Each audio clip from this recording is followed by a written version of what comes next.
નમસ્કાર વિદ્યાર્થી મિત્રો, હું છું આકાશ બ્રહ્મભટ્ટ. આત્મનિર્માણ એજ્યુકેશન પોર્ટલ ઉપર આપનું હાર્દિક સ્વાગત કરું છું. હું મારો પોતાનો પરિચય આપું તો હું સીએ સ્ટુડન્ટ હતો. જ્યારે સીટીઓની એક્ઝામ આવી, કોમર્શિયલ ટેક્સ ઓફિસર, એ ટાઈમે મેં સીએ છોડી દીધું અને એના બેઝ ઉપર જે તૈયારી કરી, પ્રિલિમ અને મેન્સ પાસ થઈ, પરંતુ ઇન્ટરવ્યૂમાં સફળતા મને મળી નહીં. ત્યારથી હું જીપીએસસીના ફિલ્ડમાં છું અને જે પણ મેં અર્જિત કર્યું છે, જે પણ વાંચ્યું છે, એના બેઝ ઉપર બંધારણ આપની સમક્ષ કેન્દ્ર રાજ્યો વચ્ચેના સંબંધોનો ટોપિક લઈને ઉપસ્થિત છું. વાત કરીએ આત્મનિર્માણ પોર્ટલ વિશે, તો આત્મનિર્માણ પોર્ટલમાં ક્લાસ 3થી માંડીને જીપીએસસી 1-2 કે જે પ્રિલિમ અને મેન્સના દરેકે દરેક ટોપિક કવર કરે છે અને જેની ફી માત્ર 500 રૂપિયાથી માંડીને 800 રૂપિયા સુધી છે, જેના કારણે છેવાડાનો વ્યક્તિ પણ આનો લાભ લઈ શકે છે. વધારે ટાઈમ ન લેતા પોઈન્ટ ઉપર આવીએ છીએ. આજનો ટોપિક છે કેન્દ્ર રાજ્યો વચ્ચેના સંબંધો. હવે તમારા મગજમાં એક પ્રશ્ન ઉદ્ભવ્યો કે સંબંધો તો કેવા સંબંધો? કેન્દ્રની વાત કરીએ તો કેન્દ્રમાં આવશે સંસદ, રાજ્યની વાત કરીએ તો રાજ્ય ધારાસભા. હવે એક વસ્તુ સમજો, સંસદનું જે અત્યારે હાલ પ્રધાનમંત્રી કોણ છે? નરેન્દ્ર મોદી. નરેન્દ્ર મોદી વિજય રૂપાણીના ઘરે જાય, બરાબર, અને જમે. વિજય રૂપાણી નરેન્દ્ર મોદીના ત્યાં જાય અને જમે. આવા સંબંધોની વાત કરવાની છે? તો બિલકુલ નહીં. કયા સંબંધોની વાત કરવાની છે? સમજીએ, બંધારણને અનુલક્ષીને. સમજો, કેન્દ્ર અને રાજ્યો પોતપોતાના વિષયના સંદર્ભમાં સર્વોપરી છે.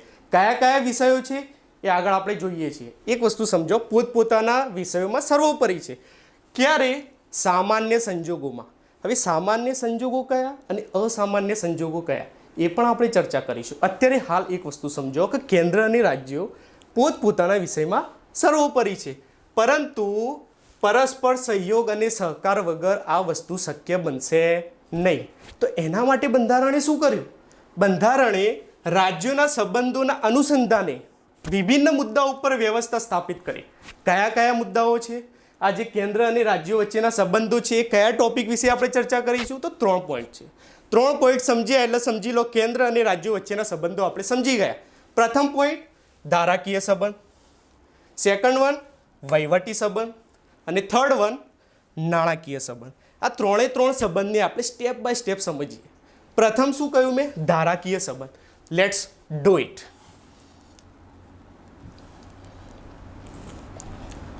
ધારાકીય સંબંધ. હવે બંધારણમાં ધારાકીય સંબંધ કયા ટોપિક ઉપર છે, મીન્સ કયા ભાગમાં કયા અનુચ્છેદ સાથે સંકળાયેલું છે? તો ભાગ છે 11 અને અનુચ્છેદ છે 245 થી 255. હવે સમજો, 10 અનુચ્છેદની મેં વાત કરી, પરંતુ જીપીએસસી અત્યારે હાલ જે રીતે પ્રશ્ન પૂછે છે એના અનુસંધાનમાં આપણે સમજવાનું છે. કેવો પ્રશ્ન પૂછે તે? વિધાન સ્વરૂપમાં. ફોર એક્ઝામ્પલ, એવું પૂછવામાં આવે કે ધારાકીય સંબંધ અનુચ્છેદ 245 થી 255 સુધી જ છે. બંધારણની અંદર ધારાકીય સંબંધ ફક્ત 245 થી 255 સુધી જ છે. તો જવાબ શું આવશે? નહીં આવે. એ વિધાન સિલેક્ટ કરવાનું નહીં. ક્લિયર? કારણ કે બંધારણમાં 245 થી 255 સિવાય પણ ઘણા એવા અનુચ્છેદ છે જેમાં સુષુપ્ત રીતે, ગુપ્ત રીતે ધારાકીય સંબંધનો વિષય સંકળાયેલો છે. કયા અનુચ્છેદ છે એ સમજવાની જરૂર નથી, એનું જરૂરી પણ નથી. જરૂરી શું છે? આપણને એટલી ખ્યાલ હોવી જોઈએ કે ધારાકીય સંબંધ ફક્ત 245 થી 255 સુધી નહીં, પરંતુ બીજા ઘણા અનુચ્છેદો સાથે સંકળાયેલો છે. ક્લિયર? આ ટોપિક ક્લિયર થઈ ગયો? ઓકે, આગળ જોઈએ તો ભારતનું બંધારણ કેન્દ્ર અને રાજ્યોના વચ્ચે તેમના ક્ષેત્રો પ્રમાણે. ક્ષેત્ર કયું? ભારત સરકારની વાત કરીએ, કેન્દ્રની વાત કરીએ તો આખો ભારત આવે ક્ષેત્રમાં. જ્યારે રાજ્યની વાત કરીએ તો પર્ટિક્યુલર ફોકસ રાજ્ય ઉપર જ હોય. આ એનું ક્ષેત્ર થયું. શું કરે છે? ધારાકીય સંબંધોની સત્તાઓની વહેંચણી કરે છે. કેવી રીતે? 4 સ્થિતિઓ. ધારાકીય સંબંધ આપણે સમજવા હોય તો 4 સ્થિતિને સમજવી જરૂરી છે. 4 સ્થિતિ સમજ્યા એટલે સમજી લો ધારાકીય સંબંધનો ટોપિક પૂરો. કઈ કઈ 4 સ્થિતિઓ જોઈ લઈએ. પ્રથમ સ્થિતિ છે કેન્દ્ર અને રાજ્યની ધારાકીય પ્રાદેશિક હદ. પ્રાદેશિક હદ મીન્સ વોટ? કેન્દ્ર રિલેટેડ વાત કરીએ તો આખું ભારત આવે. ક્લિયર? પ્રાદેશિક હદમાં બીજું શું શું આવે એ આગળ આપણે જોઈએ છીએ. અત્યારે શોર્ટમાં સમજો, પ્રાદેશિક મીન્સ જે પણ ભૂમિ ભાગ છે કેન્દ્રના રિલેટેડ એ આવશે કેન્દ્રની પ્રાદેશિક હદ. રાજ્યની પ્રાદેશિક હદ શું આવશે? તો રાજ્યનો જે ભૂમિ ભાગ છે એ આવશે. સેકન્ડ વન ધારાકીય વિષયોનું વિતરણ, એ વિષયો કયા કયા છે એ આપણે જોઈશું. ત્રીજો પોઈન્ટ, રાજ્ય ક્ષેત્રે સંસદીય કાયદો, રાજ્ય ઉપર સંસદ કેવી રીતે કાયદો બનાવે છે એના રિલેટેડ સમજવાનું છે. અને ફોર્થ પોઈન્ટ છે લાસ્ટ વન, રાજ્યના કાયદા ઉપર કેન્દ્રનું નિયંત્રણ, રાજ્ય જે પણ કાયદો બનાવે છે એના ઉપર કેન્દ્ર કેવી રીતે કંટ્રોલ કરે છે એ સમજવાનું છે. ક્લિયર? પ્રથમ પોઈન્ટની ચર્ચા કરીએ હવે, કેન્દ્ર અને રાજ્યની ધારાકીય પ્રાદેશિક હદ જોઈએ. હવે સમજો શું કહેવા માંગે છે કે સંસદ સંપૂર્ણ ભારત. થિયરિકલ આપણે કોન્સેપ્ટ પછી સમજીએ છીએ, પહેલાં આપણે પ્રેક્ટિકલ જોઈ લઈએ, જલ્દી ખ્યાલ આવે એના માટે. ચલો જુઓ, કેન્દ્રની પ્રાદેશિક હદ શું? ભારતનો જે આ નકશો છે એનો કોઈ પણ એરિયામાં એ કાયદો બનાવી શકે. ક્લિયર? સાથે સાથે ફક્ત ગુજરાત ઉપર પણ એને કાયદો બનાવવો હોય તો પણ બનાવી શકે. મીન્સ આખું ભારત એન્ડ ગુજરાત. ભારતમાં શું શું આવશે? તો દરેકે દરેક રાજ્યો, બીજો કેન્દ્ર શાસિત પ્રદેશો, અને ત્રીજો અર્જિત કરેલો વિસ્તાર. અર્જિત કરેલો વિસ્તાર કયો? ફોર એક્ઝામ્પલ, અરેબિયન સીમાં રાતોરાત એક ટાપુ પેદા થઈ ગયો. ના થાય પણ સમજો, અરેબિયન સીમાં રાતોરાત એક ટાપુ પેદા થઈ ગયો. અત્યારે હાલ વિશ્વની કોઈ સત્તા એ ટાપુને પોતાનો ગણાવી શકતી નથી, પોતાનો કોઈનો છે નહીં. ભારતના નજીકમાં છે એટલે ભારતે એ ટાપુ ઉપર કબજો કરી લીધો. ક્લિયર? સિમ્પલ લોજિક, કબજો કરી લીધો. હવે બંધારણની અંદર આ ટાપુનો કોઈ ઉલ્લેખ છે નહીં, પરંતુ ભારત એવું કહે છે, કેન્દ્ર સરકાર એવું કહે છે કે હવે આ વસ્તુ અમારા કબજામાં છે, હવે ભારતનો હિસ્સો છે, તો આ પ્રદેશ ઉપર એ કાયદો બનાવી શકશે. બીજી વસ્તુ, કોઈ સૈન્ય દ્વારા કોઈ પણ નાનો મોટો પ્રદેશ લઈ લેવામાં આવે, છીનવી લેવામાં આવે, વિજય જે લશ્કરી શાસન એકચ્યુઅલી પરફેક્ટ વર્ડ નથી, પણ લશ્કરના બળે કોઈ પણ પ્રદેશને અર્જિત કરી લેવામાં આવે ત્યારે એ પણ ભારતનો હિસ્સો ગણાશે ને એના ઉપર પણ કેન્દ્ર સરકાર કાયદો બનાવી શકે છે. ક્લિયર? સમજાઈ ગયું? સ્વાભાવિક છે, કેન્દ્રની તે વાત આપણો ખ્યાલ આવી ગયો. જ્યારે રાજ્યની વાત કરીએ તો રૂપાણી સરકાર અત્યારે ગુજરાતમાં છે, તો રાજ્યમાં ગુજરાતની અંદર કોઈ પણ એરિયામાં એ કાયદો બનાવી શકે. સાથે સાથે એને જો પર્ટિક્યુલર અમદાવાદ જિલ્લામાં કાયદો બનાવવો હોય તો પણ બનાવી શકે. એ જ રીતે કોઈ પણ જિલ્લામાં બનાવવો હોય તો પણ બનાવી શકે. ક્લિયર? જુઓ અહીંયા મોદી સરકાર શું કહે છે? ગુજરાત પણ અમારું છે, ભારત પણ અમારું છે. હવે તમારા મગજમાં એક ક્વેશ્ચન આવ્યો કે આ મહાનુભાવ અહીંયા કેમ છે? ક્લિયર? મારે નામ નથી લેવું, તમને ખબર જ છે. આ મહાનુભાવ અહીંયા કેમ છે? તો સમજાવી દઉં કેમ છે. ફોર એક્ઝામ્પલ, આ જે કાયદો બનાવ્યો કોણે? કેન્દ્ર સરકારે. કેવો કાયદો? કે દરેક રાજ્યો કેન્દ્ર શાસિત પ્રદેશોને અર્જિત વિસ્તાર. ક્લિયર? સાથે સાથે બીજી કેન્દ્ર જોડે એક સત્તા છે. કઈ છે? કે ભારતનો કોઈ પણ નાગરિક હોય એના ઉપર દરેકે દરેક કાયદો એપ્લિકેબલ રહેશે. ફોર એક્ઝામ્પલ, આ પર્સને ભારતની અંદર 500 કરોડનું ગફલું કર્યું. ગફલું એટલે ખબર પડે છે ને? ઓકે, 500 કરોડનું ગફલું કર્યું. હવે આ પર્સન બહાર નીકળી ગયા, મીન્સ ભારત છોડી દીધું. નાગરિકતા હજી સુધી ધરાવે છે, ભારતની નાગરિકતા હજી સુધી ધરાવે છે, તો કેન્દ્ર સરકાર શું કહેશે? આ 500 કરોડ લાવવા ક્યાંથી? તો 200 કરોડની ભારતની અંદર પ્રોપર્ટી હતી, તો એ પ્રોપર્ટી ભારત સરકારે જપ્ત કરી લીધી. હવે વધ્યા 300 કરોડ. 300 કરોડ માટે શું કરીશું? ચલો વિચારો.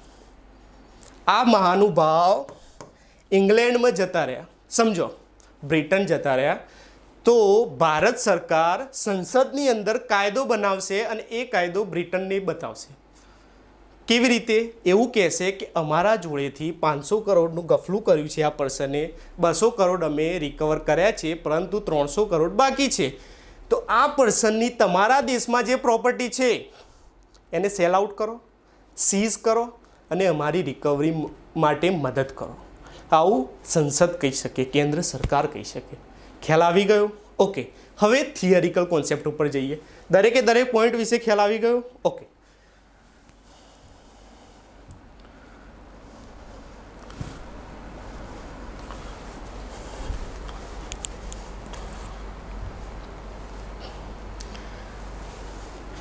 ઓકે, શું વાત કરીએ આપણે?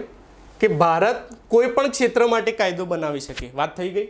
રાજ્યો, કેન્દ્ર શાસિત પ્રદેશો અને કોઈ પણ એવો ભાગ કે જે ભારત ક્ષેત્રમાં માનવામાં આવતો હોય. બીજી સત્તા મેં કઈ કીધી કે કોઈ પણ ભારત બહારનો મતલબ સંસદની અંદર કોઈ પણ કાયદો બનાવ્યો એ પણ દરેક જગ્યાએ એપ્લિકેબલ થશે કે જે ભારતીય નાગરિકતા ધરાવતો હોય, વિશ્વના કોઈ પણ ખૂણામાં એની પ્રોપર્ટી રહેલી હોય, મિલકત રહેલી હોય.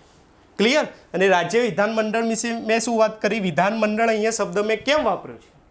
કારણ કે ઘણા બધા એવા રાજ્યો છે જ્યાં ફક્ત એકલી વિધાનસભા છે, જ્યારે બીજા રાજ્યો એવા છે કે જ્યાં વિધાનસભા અને વિધાન પરિષદ બંને છે. ક્લિયર. ઓકે. સંપૂર્ણ રાજ્ય, જેમ આપણે રૂપાણી સરકારની વાત કરી કે આખા ગુજરાતની અંદર એ કાયદો બનાવી શકે, અને રાજ્યના કોઈ પણ ક્ષેત્ર માટે, પર્ટિક્યુલર અમદાવાદ માટે એને કાયદો બનાવવો છે તો પણ બનાવી શકશે. ક્લિયર.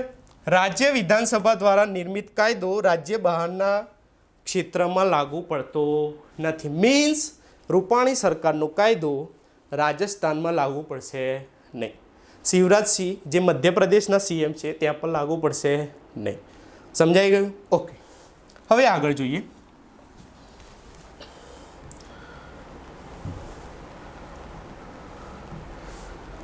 નિયંત્રણો. આ દરેકે દરેક વસ્તુ આપણે સમજી ગયા, કાયદો બનાવી પણ લીધો, પરંતુ અમુક રિસ્ટ્રિક્શન છે, નિયંત્રણો છે. કયા કયા નિયંત્રણો છે એ સમજીએ.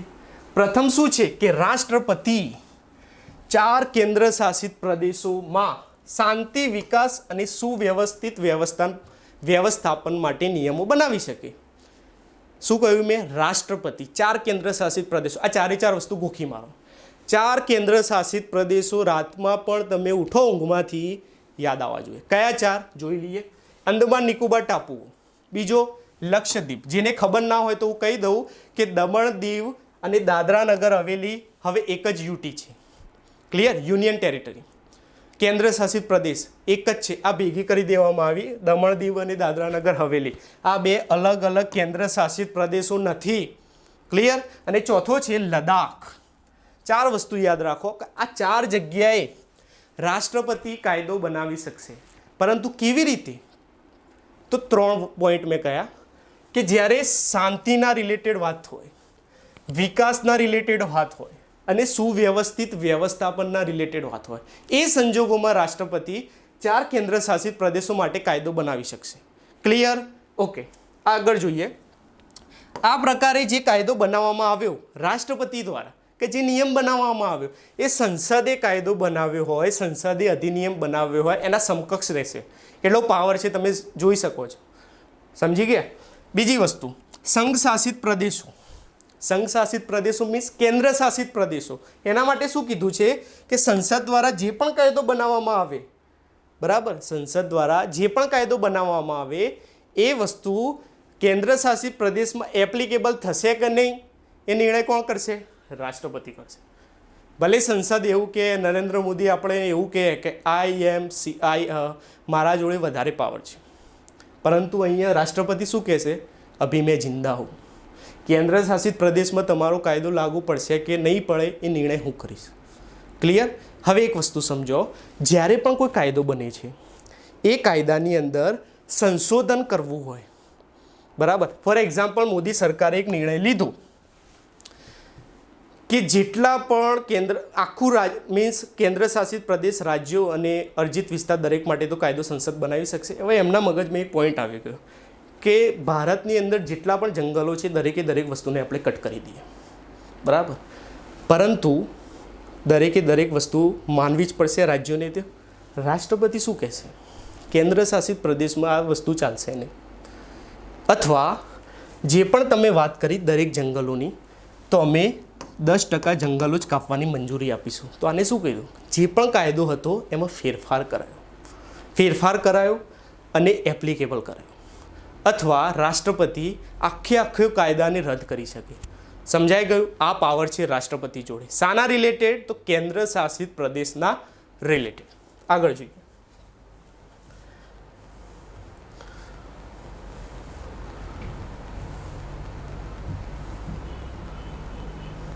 ઓકે.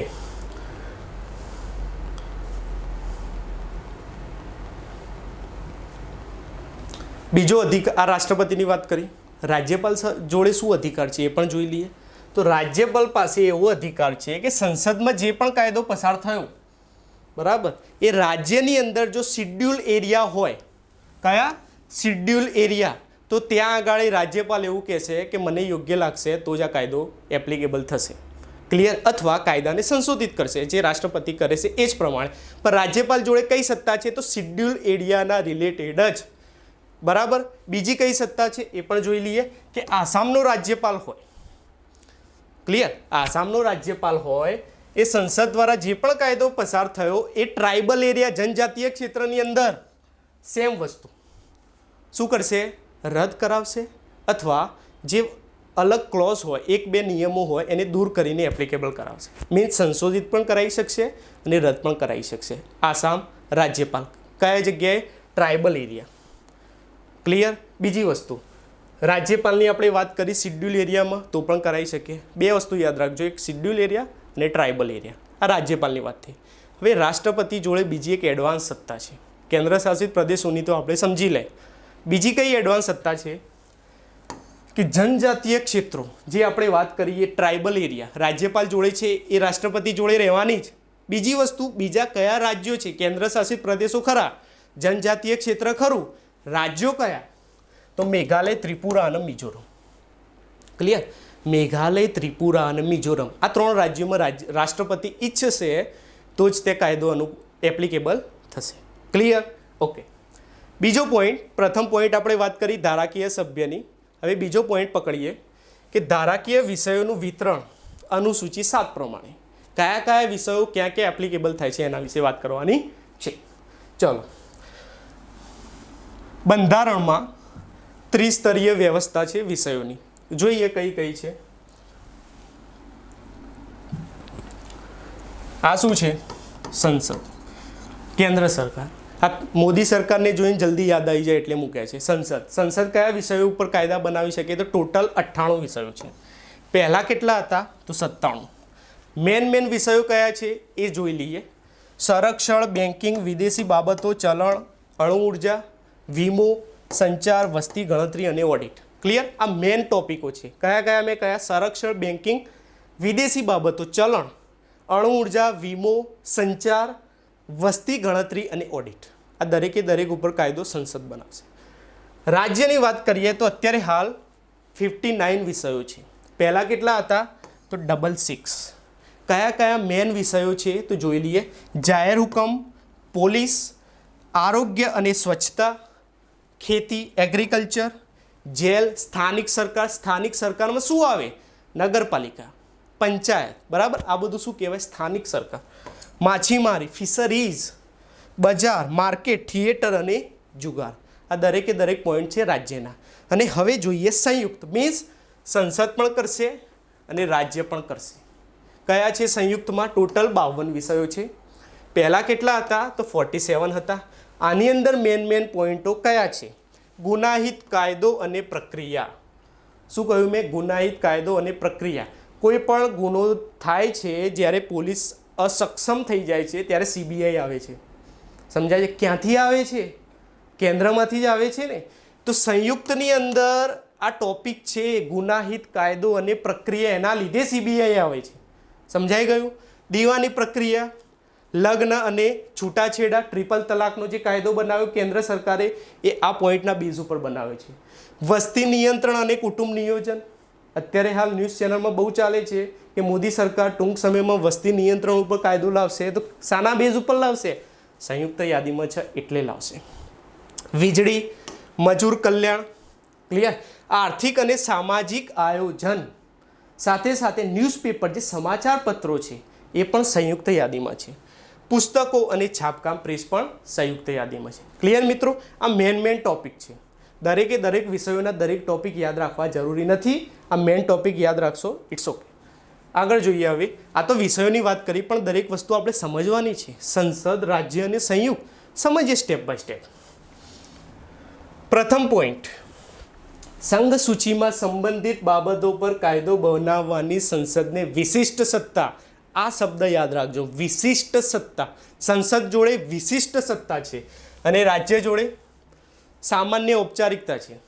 આગળ મેં કહ્યું હતું ને સામાન્ય સંજોગો અને અસામાન્ય સંજોગોમાં સંસદ બધું પડાય લે.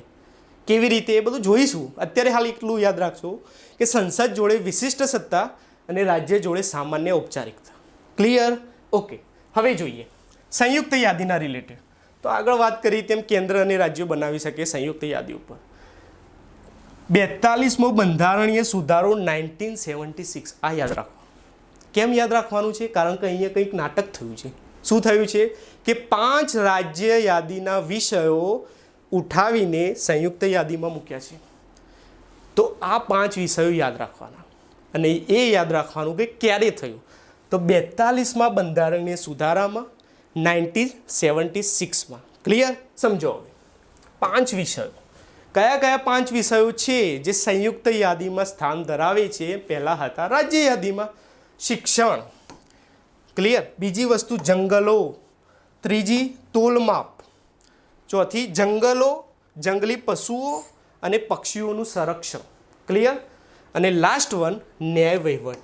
મિત્રો આ જે ન્યાય વહીવટ છે ને એમાં હાઈકોર્ટ ને સુપ્રીમ કોર્ટ નહીં આવે.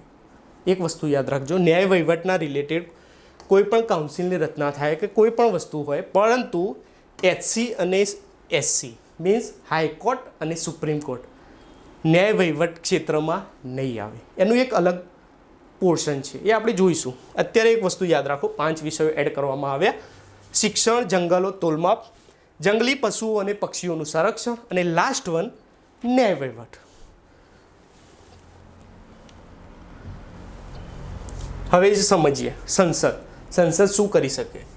તો ભારતના પ્રદેશના કોઈ પણ ભાગને કે જે રાજ્યમાં સમાવિષ્ટ ન હોય છતાં તે બાબતે સંબંધિત કાયદા બનાવવાની સત્તા છે. હવે રાજ્ય ના કહેવાય, ભારતનો કોઈ પણ ભાગ હોય એ રાજ્ય ના કહેવાય તો શું કહેવાય? કેન્દ્ર શાસિત પ્રદેશ કહેવાય. અને બીજું શું? જે વસ્તુ આપણે મેળવી હોય, કેવી રીતે? લશ્કરના બેઝ ઉપર મેળવી હોય અથવા અર્જિત કરેલો હોય. આ 2 પોઈન્ટ આવે: કેન્દ્ર શાસિત પ્રદેશ અને સંપાદિત પ્રદેશ. ક્લિયર? રાજ્યો ના હોય તો આ જ હોય ને. તો એના માટે કાયદો બનાવી શકે. પરંતુ બસ આ શબ્દ મોસ્ટ ઇમ્પોર્ટન્ટ છે. મહાભારત જોયું હશે તો ખબર હશે પરંતુ શું છે. ક્લિયર? શું કહેવાય છે? પરંતુ જે પણ કાયદો બનાવ્યો એ વિષય ક્યાં જશે? રાજ્ય યાદીમાં જશે. કેન્દ્ર શાસિત પ્રદેશ અને સંપાદિત પ્રદેશ માટે સંસદે કાયદો બનાવ્યો, પરંતુ એ વિષય રાજ્ય યાદીમાં જ જશે, રાજ્ય સૂચિમાં જ ગણાશે. ક્લિયર? ઓકે.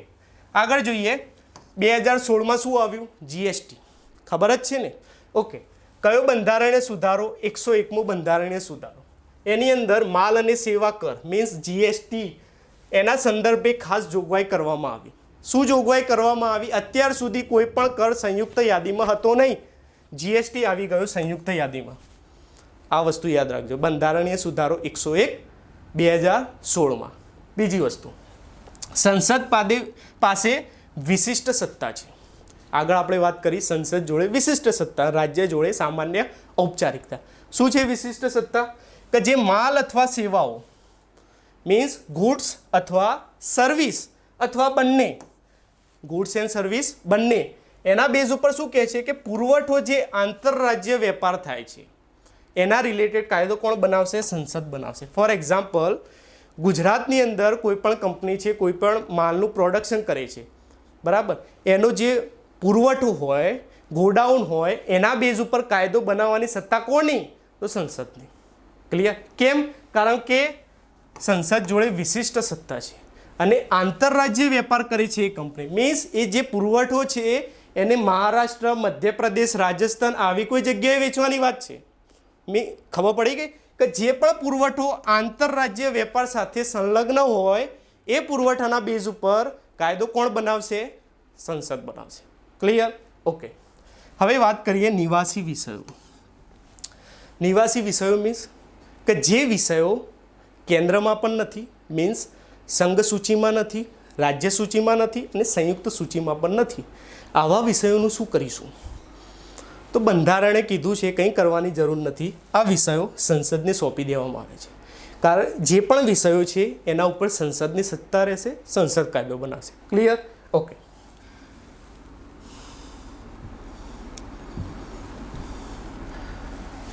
આ દરેકે દરેક બાબતની આપણે ચર્ચા કરી. કઈ સંઘ, રાજ્ય અને સંયુક્ત. એના બેઝ ઉપર શું સમજીએ આપણે એ સમજી લે. કન્ક્લુઝન શાનું? સંઘ, રાજ્ય અને સંયુક્તનું. તો આપણે જોયું એ પ્રમાણે કે રાષ્ટ્રીય મહત્વની જે બાબતો છે અને દેશભરમાં કાયદાની જે એકરૂપતાની બાબતો છે એ દરેકે દરેક વસ્તુ સંઘ સૂચિમાં છે. સંઘ સૂચિમાં 2 પોઈન્ટ છે. કયા? રાષ્ટ્રીય એકરૂપતા, કાયદાની એકરૂપતા અને રાષ્ટ્રીય મહત્વની બાબતો. રાજ્યમાં શું છે?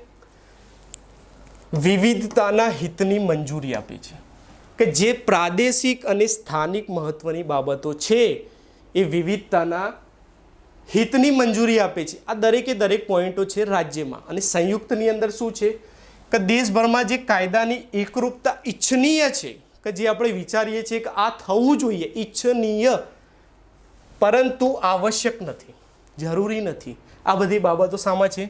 સંયુક્ત સૂચિમાં. એક જ લીટીમાં આપણે સમજવું હોય કે સંઘ, રાજ્ય અને સંયુક્ત શું છે, એક જ લીટીમાં, તો શું કહેવાય? એકરૂપતાની સાથે વિવિધતાને મંજૂરી આપે છે. That's it. એકરૂપતાની સાથે વિવિધતાને મંજૂરી આપે છે. એકરૂપતા આવી જાય સંઘના રિલેટેડ, વિવિધતા આવી જાય રાજ્ય રિલેટેડ. સંયુક્તમાં થઈ ગયું એકરૂપતાની સાથે વિવિધતાને મંજૂરી આપે છે. ક્લિયર? ઓકે. હવે આપણે જે આ બંધારણની અંદર વાત કરી સંઘ, રાજ્ય અને સંયુક્ત, ભારતના બંધારણની આપણે કમ્પેર કરીએ વિકસિત દેશો જોડે. એમના જોડે શું છે? સંઘ, રાજ્ય અને સંયુક્તના રિલેટેડ. તો સમજીએ. અમેરિકા અને ઓસ્ટ્રેલિયા એના જોડે ફક્ત એક જ યાદી છે. કઈ યાદી? તો સંઘ યાદી. આપણા જોડે 3 યાદીઓ છે. અમેરિકા અને ઓસ્ટ્રેલિયા જોડે શું છે? એક જ યાદી, સંઘ યાદી. અને સંઘ યાદીમાં જે વિષયો ન હોય એ દરેક વિષયો રાજ્યોને આપી દીધા. ક્લિયર? ઓકે. કેનેડાની વાત કરીએ તો એના જોડે 2 યાદી છે, સંઘ અને રાજ્ય. સંયુક્ત યાદી છે નહીં. હવે સંયુક્ત યાદી નથી. જે વસ્તુ સંઘમાં છે, બીજી વસ્તુ રાજ્યમાં છે, અને હવે કંઈક નવો વિષય ઉદ્ભવ્યો તો એના રિલેટેડ ક્યાં જશે? કેન્દ્રને જશે, મીન્સ સંસદને જશે. ક્લિયર? બાકી રહેલા વિષયો કેન્દ્રને જશે. ઓકે. હવે સમજીએ કે આપણે આ સ્ટ્રક્ચર અપનાવ્યું, સંઘ, રાજ્ય અને સંયુક્ત. બાબા સાહેબ આંબેડકર રાતે ઊંઘતા હશે તો સપનામાં એવું આવી ગયું હશે કે સંઘ, સંયુક્ત અને રાજ્ય આવું કંઈ બનાવવાની જરૂર છે? ના. એની પૂર્વ ભૂમિકા શું છે? આ વિચાર કેવી રીતે આવ્યો એ સમજીએ. ચલો. ભારત સરકાર અધિનિયમ 1935, આની અંદર આનો વિચાર રહેલો છે. એની અંદર 3 યાદીઓ હતી. કઈ હતી? સંઘીય, પ્રાંતીય અને સંયુક્ત. સંઘીય, પ્રાંતીય અને સંયુક્ત. એની અંદર શું કહેવામાં આવ્યું હતું કે બંધારણની અંદર આપણે આમાંથી ઉઠાવ્યું, સમજો બરાબર. 1935માં સંઘીય, પ્રાંતીય અને સંયુક્ત હતું, આમાંથી ઉઠાવ્યું બંધારણમાં. પરંતુ એક તફાવત સાથે. તફાવત શું છે કે જે અવશિષ્ટ સત્તાઓ હતી, અવશેષ સત્તાઓ જે હતી એ 1935ની વાત કરું છું, કે જે વિષયો સંઘમાં નથી, પ્રાંતમાં નથી, સંયુક્તમાં પણ નથી, એવા વિષયો ઓટોમેટિકલી ધારાસભાને પણ નહીં મળે, પ્રાંતીયને પણ નહીં મળે અને ગવર્નર જનરલ ઓફ ઇન્ડિયાને જશે. હવે આ સ્ટ્રક્ચર આપણે બંધારણમાં હાલ અપનાવ્યું છે? નથી અપનાવ્યું. કેમ નથી અપનાવ્યું? કારણ કે અવશિષ્ટ સત્તાઓ ગવર્નર જનરલ ઓફ ઇન્ડિયામાં 1935માં હતી. તો આ સ્ટ્રક્ચર આપણે અપનાવ્યું હોત તો શું થાત? રાષ્ટ્રપતિ જોડે જાત. ક્લિયર? રાષ્ટ્રપતિ જોડે જાત. પરંતુ રાષ્ટ્રપતિ જોડે જયું નથી, સંસદ જોડે જયું છે, કેન્દ્ર જોડે ગયું છે. ક્લિયર? તો આ તફાવત છે. તો આના ઉપરથી શું થાય? ફોર એક્ઝામ્પલ જીપીએસસીમાં એવો પ્રશ્ન પૂછાયો કે સંઘ, રાજ્ય અને સંયુક્તને અનુસરણ ક્યાંથી થયેલું છે? એમાં 2 વસ્તુ લખી હોય, ભારત સરકાર અધિનિયમ 1935 અને કેનેડા બંધારણીય. તો શું જવાબ આવશે? ચલો. કેનેડિયન પૂર્વધારણાને અનુસરે છે. ક્લિયર? કેમ? કારણ કે કેનેડામાં શું છે? સંઘ, રાજ્ય અને અવશિષ્ટ સંસ્થાઓ કેન્દ્ર જોડે. ભલે સંયુક્ત નથી, પરંતુ પૂર્વધારણા કઈ? કે જે વધારાની સત્તાઓ રહી, વધારાના વિષયો રહ્યા એ કેન્દ્રને જાય છે. 35 કેમ ના આવે? કારણ કે આ રાષ્ટ્રપતિને જતું નથી. ક્લિયર? આની અંદર શું વાત કરી છે? ગવર્નર જનરલ ઓફ ઇન્ડિયાને જાય છે. તો એના બેઝ ઉપર તો રાષ્ટ્રપતિને જવું જોઈએ વિષયો, પણ રાષ્ટ્રપતિને જતા નથી. એટલે આવે કે કેનેડિયન પૂર્વધારણાને અનુસરે છે. ક્લિયર? ઓકે. હવે સમજો, જ્યારે પણ સંઘ અને રાજ્ય વચ્ચે કોઈ ઝઘડો થયો, મીન્સ કોઈ કાયદાના રિલેટેડ અસમંજસ થઈ, તો એની અંદર કનો કાયદો સૌથી વધારે, મીન્સ કનો કાયદો એડોપ્ટ કરવાનો? તો કેન્દ્રનો. જ્યારે કેન્દ્ર અને રાજ્ય, સંઘ અને રાજ્યના વિષયોના સંદર્ભમાં કંઈ પણ કન્ફ્લિક્ટ થયો તો કેન્દ્ર કહેશે એમ થશે. રાજ્ય અને સંયુક્ત ઉપર કંઈ કન્ફ્લિક્ટ થયો હતો તો સંયુક્ત એટલે ઓલરેડી કેન્દ્ર જતું. ક્લિયર? સંયુક્તની વાત કરવામાં આવે એટલે રાજ્ય અને કેન્દ્ર જ આવે ને. તો રાજ્ય જોડે સત્તા નથી કે કેન્દ્રના કાયદાને શું કહેવાય, ઓવરટેક કરી શકે. મીન્સ જ્યાં સુધી કેન્દ્રનો કાયદો હોય ત્યાં સુધી રાજ્ય એના બેઝ ઉપર કંઈ કહી શકશે નહીં. ક્લિયર? ઓકે.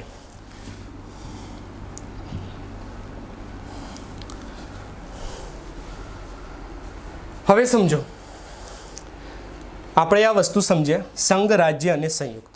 દરેક વસ્તુ સમજી લે કે કોના જોડે વધારે તાકાત છે. પરંતુ એક ક્લોઝ છે. કયો ક્લોઝ છે? કે જ્યારે રાજ્ય કાયદો રાષ્ટ્રપતિની વિચારણા માટે અનામત રાખવામાં આવ્યો હોય. શાના માટે? રાષ્ટ્રપતિની વિચારણા માટે અનામત રાખવામાં આવ્યો હોય અને તેની સંપત્તિ પ્રાપ્ત થઈ હોય તો જે તે રાજ્યમાં જે રાજ્ય ધારાસભાએ કાયદો બનાવ્યો એ કાયદો અમલમાં આવશે. ક્લિયર? સમજાઈ ગયું? હવે એનો મતલબ એ છે કે કેન્દ્ર કાયદો નહીં બનાવી શકે હવે એ પોઈન્ટ ઉપર? તો એવું નથી.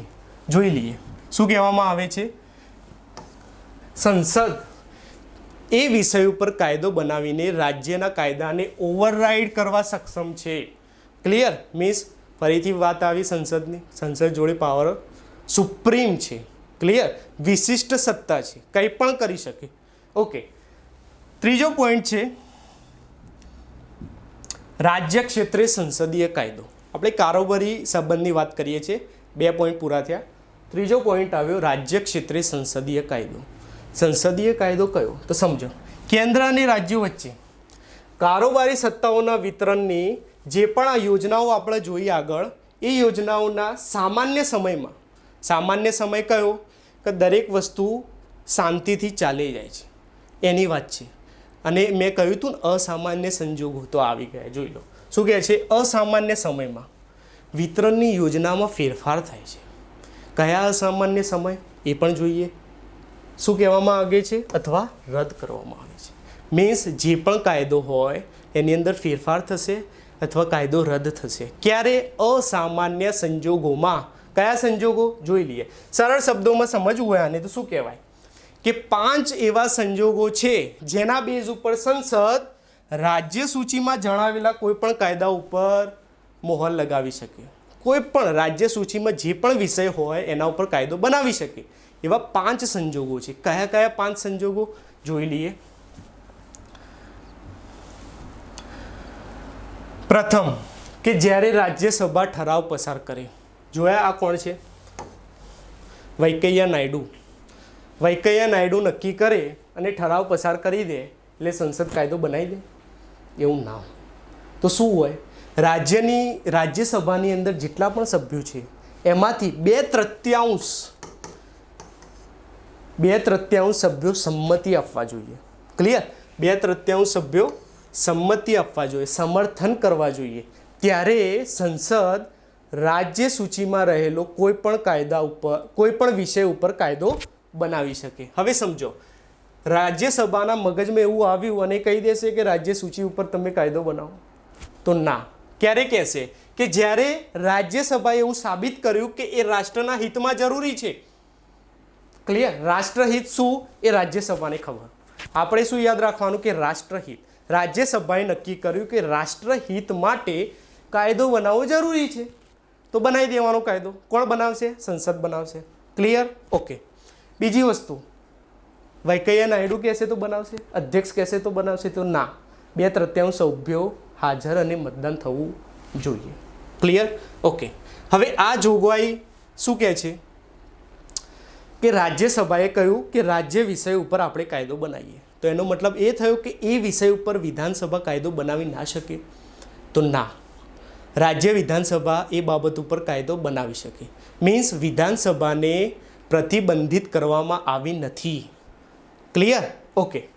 હવે રાજ્યનો કાયદો અને સંસદીય કાયદો આ બંને વચ્ચે અસંગતતા પેદા થઈ. તો આગળ વાત કરી હતી એ પ્રમાણે સંસદનો કાયદો જ સુપ્રીમ. ક્લિયર?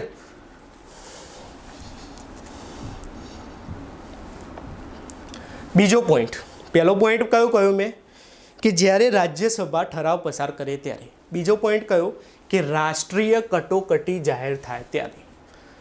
કટોકટી તમને ખબર જ છે કે 6 મહિના, દર 6 મહિને પછી આગળ વધારતું રહેવું પડે છે. ક્લિયર? હવે એના બેઝ ઉપર એ જ વાત કરી જે રાજ્યસભામાં વાત કરવામાં આવી હતી કે વિધાનસભા નિલંબિત કરવામાં આવતી નથી, વિધાનસભાનું અસ્તિત્વ ચાલુ જ છે. ક્લિયર? જ્યારે રાષ્ટ્રીય કટોકટી જાહેર થાય તો સંસદ રાજ્ય સૂચિમાં રહેલા કોઈ પણ વિષય ઉપર કાયદો બનાવવા સક્ષમ છે. ક્લિયર? ઓકે. આગળ જોઈએ કે જ્યારે રાજ્યો વિનંતી કરે ત્યારે. રાજ્યો કેવી રીતે વિનંતી કરે? તો ફોર એક્ઝામ્પલ રૂપાણી સરકાર ગુજરાત, શિવરાજસિંહ ચૌહાણ મધ્યપ્રદેશ, આ બે સીએમ ભેગા થયા અને વિનંતી કરી. રાજ્યો કહ્યું છે મેં, એક રાજ્ય વિનંતી ના કરી શકે, બે રાજ્યો ભેગા થઈને વિનંતી કરી અને એમણે કહ્યું કે તમે રાજ્ય સૂચિમાં રહેલો વિષય, એમને કોઈ પણ વિષય નક્કી કર્યો અને સંસદને કીધું કે આ બેઝ ઉપર કાયદો બનાવો અને એનું ઇમ્પ્લિમેન્ટેશન અમારા રાજ્યમાં થાય. બરાબર? આવી વિનંતી કરી. હવે એના બેઝ ઉપર સંસદે પછી કાયદો બનાવ્યો અને કાયદો એ બંને રાજ્યમાં એપ્લિકેબલ થશે, બીજા કોઈ રાજ્યમાં એપ્લિકેબલ થશે નહીં. ક્લિયર? બીજી વસ્તુ, એ વિષય ઉપર કાયદો બન્યો, સારી રીતે કામ પણ થઈ રહ્યું છે. હવે મહારાષ્ટ્ર સરકારને એવું થયું કે મારે પણ આ વિષયના સંદર્ભમાં જે સંસદે કાયદો બનાવ્યો છે એ મારા રાજ્યમાં એડોપ્ટ કરવો છે. તો શું થશે? મહારાષ્ટ્ર વિધાનસભા, વિધાન પરિષદ જે હોય એની અંદર ઠરાવ પસાર કરવો પડશે. ક્લિયર? અને રાજ્ય વિધાનસભા મહારાષ્ટ્રની સંમતિ આપે એટલે ઓટોમેટિક મહારાષ્ટ્રમાં પણ એ કાયદો એપ્લિકેબલ થઈ જશે. ક્લિયર? ઓકે. બીજા 2 મહિના પછી ગુજરાત સરકાર, રૂપાણી સરકારને એવું થયું કે આ કાયદો મજા નથી આવતી, નુકસાનીવાળો છે. બરાબર? તો રૂપાણી સરકાર જાતે એ કાયદાને બંધ કરી શકશે? ના. સત્તા કોના જોડે છે? સંસદે બનાવ્યો છે તો સંસદ જ રદ કરી શકશે. ક્લિયર? ઓકે. હવે જોઈએ જે ઠરાવ પસાર કર્યો છે, આ જે બાબત આપણે ચર્ચા કરી કે 1 થી 2 રાજ્યો ભેગા થઈને સંસદ જોડે જાય છે અને કાયદો બનાવવાની વાત કરે છે રાજ્ય સૂચિના અનુલક્ષીને. આ બેઝ ઉપર આપણે સમજવું હોય સરળ શબ્દોમાં તો શું કહી શકીએ? રાજ્ય સરકારે શું કહ્યું અને સંસદે શું કર્યું? તો સંસદ જોડે શું સત્તા આવી કે સામાન્ય સંજોગોમાં સંસદ જોડે સત્તા નથી કે રાજ્ય યાદીના કોઈ પણ વિષય ઉપર કાયદો બનાવી શકે. એ સામાન્ય સંજોગોમાં આને શું કહ્યું? રાજ્યએ ઠરાવ પસાર કરીને સત્તા આપી. ક્લિયર? બીજી વસ્તુ કે રાજ્ય વિધાનસભામાં આદર સાથે આપણે વાત કરી, મીન્સ રાજ્યએ વાત કરી કેન્દ્રના, તો આદર સાથે વાત કરી. શું વાત કરી? કે કાયદા બનાવવાની શક્તિ આપી અને પોતાની શક્તિ બંધ થઈ ગઈ. આદર સાથે જે પણ વિષય હતો રાજ્ય સૂચિનો એના ઉપર કાયદો બનાવવાની શક્તિ રાજ્યની બંધ થઈ ગઈ. સંસદ જોડે શું સત્તા આવી કે સામાન્ય સંજોગોમાં જે રાજ્ય યાદીના વિષય ઉપર એ કાયદો બનાવવા સક્ષમ નથી એ સત્તા આવી ગઈ. ક્લિયર? ઓકે. અને આ ઠરાવના અનુસાર એક લીટીમાં આને સમજવું હોય તો શું સમજાય કે સત્તાનો ત્યાગ કર્યો. કોણે?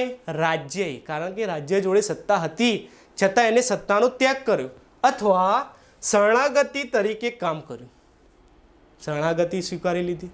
ક્લિયર? એ રીતે કામ કર્યું એવું કહી શકાય.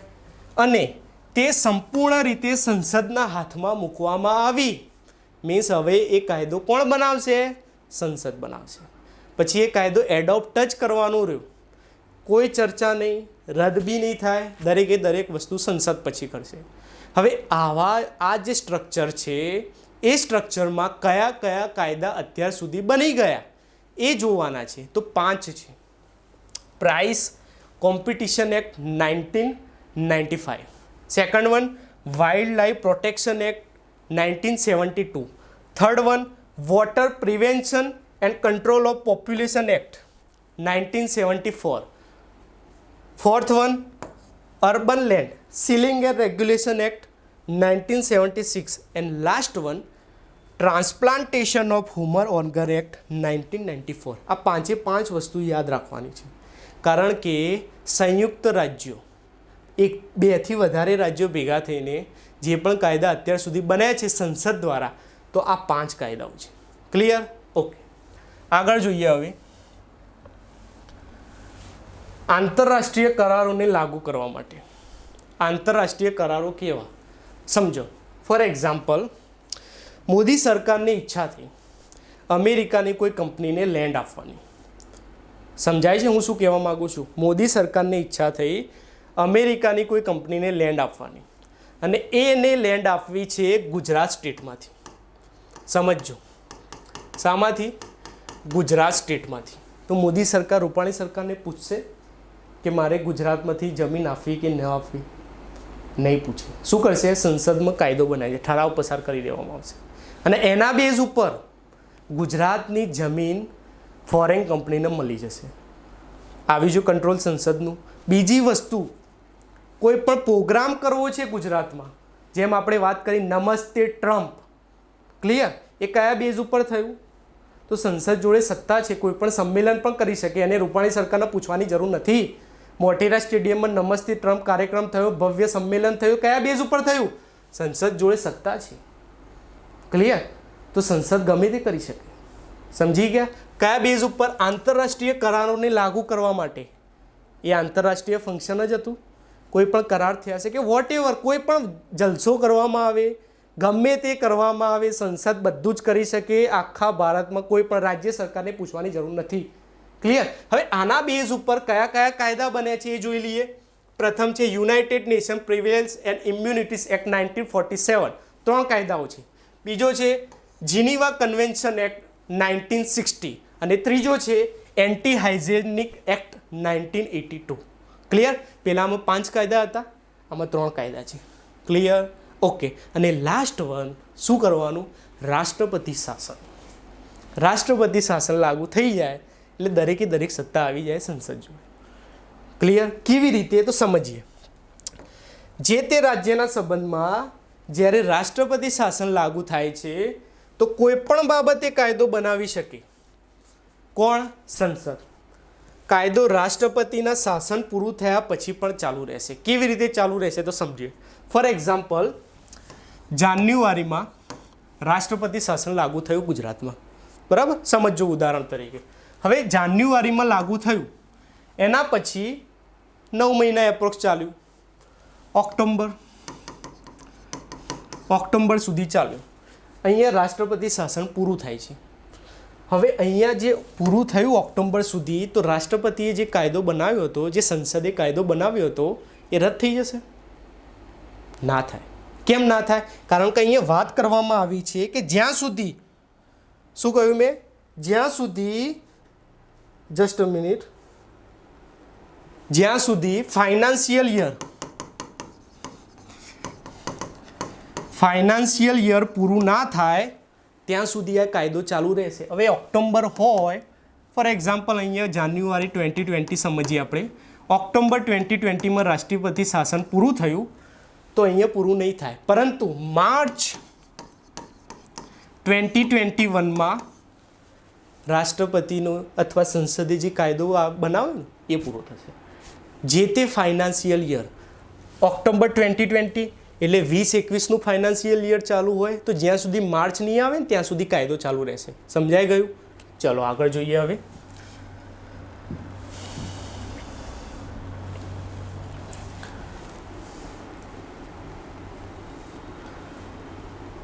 ઓકે.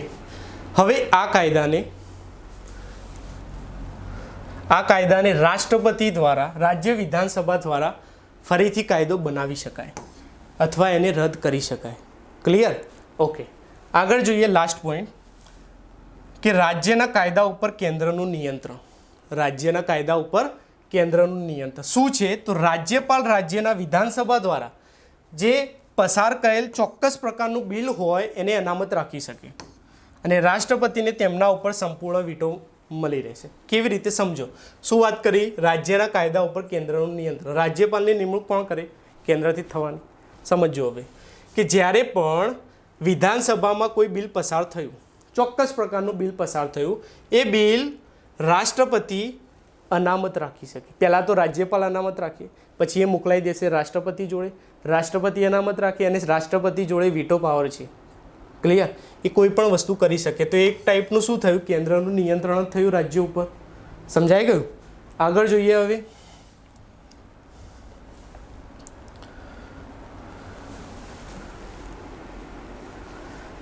રાજ્યની અંદર મીન્સ રાજ્ય સૂચિની અંદર જેટલા પણ વિષયો છે એ વિષયોમાં રાજ્યની ધારાસભામાં ફક્ત રાષ્ટ્રપતિની મંજૂરીથી જ રજૂ કરી શકાય. શું કહ્યું મેં? ફક્ત રાષ્ટ્રપતિની મંજૂરીથી જ રજૂ કરી શકાય, એમને એમ રજૂ કરી શકાય નહીં. આવા કયા વિષયો છે, કયા બિલો છે? ઉદાહરણ તરીકે હું તમને કહી દઉં કે વેપાર અને વાણિજ્યની સ્વતંત્રતા ઉપર પ્રતિબંધ લાદતા બિલો હોય તો પહેલાં રાષ્ટ્રપતિને પૂછવું પડશે, પછી જ રાજ્ય ધારાસભાની અંદર એપ્લિકેબલ થશે. એમને એમ થશે નહીં. ક્લિયર? ઓકે. હવે જ્યારે પણ નાણાકીય કટોકટી જાહેર થાય કેન્દ્ર દ્વારા, એ દરમિયાન રાષ્ટ્રપતિની વિચારણા માટે રાજ્ય વિધાનસભા જે પણ પસાર કરે છે નાણાં બિલો અને અન્ય નાણાકીય બિલો, એ અનામત રાખવાનો રાજ્યોને નિર્દેશ આપી શકે. મીન્સ જે પણ નાણાં બિલ અને નાણાકીય બિલ રાજ્ય ધારાસભાની અંદર પસાર થયું, પરંતુ ઉપર કેન્દ્ર સંસદમાંથી એવી વાત કરવામાં આવે કે આ બિલો રાષ્ટ્રપતિ અનામત રાખશે. ક્લિયર? આ વાત છે રિસ્ટ્રિક્શનની. કેન્દ્રએ રિસ્ટ્રિક્શન મૂકી દીધું રાજ્ય ઉપર. આગળ જોઈએ હવે. ઓકે, ધારાકીય સંબંધ અહીંયા પૂરા થાય છે. તો સમજો, ધારાકીય સંબંધમાં અત્યાર સુધી આપણે સાની ચર્ચા કરી અનુચ્છેદ પ્રમાણે. એ જોઈ લઈએ. પ્રથમ છે અનુચ્છેદ 245. એની અંદર શું વાત કરી કે સંસદ અને રાજ્યોના વિધાન મંડળોએ કરેલા કાયદાઓની વિગત. ક્લિયર? આ દરેકે દરેક વસ્તુની અગાઉ આપણે ચર્ચા કરી ચૂકેલા છીએ. અત્યારે જસ્ટ અનુચ્છેદ પ્રમાણે સમજીએ છીએ. શું વાત કરી? કાયદાઓનો વિસ્તાર. 46માં શું છે? તો વિષય વસ્તુ. 47માં શું છે? મીન્સ 247. ક્લિયર? અમુક વધારાના ન્યાયાલયોની સ્થાપના માટે જોગવાઈ કરવાની સંસદની સત્તા. 248માં શું છે? કાયદા ઘડવાની અવશિષ્ટ સત્તા. 249માં રાજ્ય યાદીમાંની કોઈ બાબત અંગે રાષ્ટ્રીય હિતમાં કાયદો બનાવવાની સંસદને સત્તા. આગળ જોઈએ તો 250. એમાં શું કહેવામાં આવે છે કે જ્યારે કટોકટી અમલમાં હોય ત્યારે રાજ્ય યાદીમાંની કોઈ બાબત અંગે કાયદા બનાવવાની સંસદને સત્તા છે. 251માં અનુચ્છેદ કયા કયા? 249, 250 હેઠળ સંસદે જે પણ કાયદા અને રાજ્યોના વિધાનમંડળોના કરેલા કાયદા વચ્ચે જ્યારે અસંગતતા હોય તો કોનું પ્રભુત્વ રહેશે? સંસદનું રહેશે. 252માં શું છે કે બે અથવા વધારે રાજ્યો માટે તેમની મંજૂરીથી કાયદો બનાવવાની સંસદની સત્તા, અને એવો કાયદો કે જે બીજા કોઈ રાજ્યે અપનાવવાની બાબત હોય. ક્લિયર? જેમ આપણે વાત કરી હતી, મહારાષ્ટ્ર પાછળથી અપનાવ્યું હતું, ગુજરાત અને મધ્યપ્રદેશ સંસદ જોડે ગયા હતા અને કાયદો બનાવ્યો હતો. ક્લિયર? ઓકે. 253માં શું છે? આંતરરાષ્ટ્રીય કબૂલાતનામાને અમલમાં બનાવવા માટે કાયદો બનાવવા બાબત. શું વાત કરી? નમસ્તે ટ્રમ્પ. ક્લિયર? આગળ જોઈએ હવે. 254 સંસદે કરેલા કાયદા અને રાજ્યોના વિધાનમંડળોએ કરેલા કાયદા વચ્ચે અસંગતતા પેદા થાય એટલે સુપ્રીમ કોર્ટ, સંસદ. અને લાસ્ટ વન 255 ભલામણો અને પૂર્વ મંજૂરીને લગતી જરૂરિયાતોને ફક્ત પ્રક્રિયાની બાબત ગણાવવા બાબત. ઓકે મિત્રો, અહીંયા ધારાકીય સંબંધ પૂરા થાય છે. જય હિન્દ, જય ભારત, વંદે માતરમ.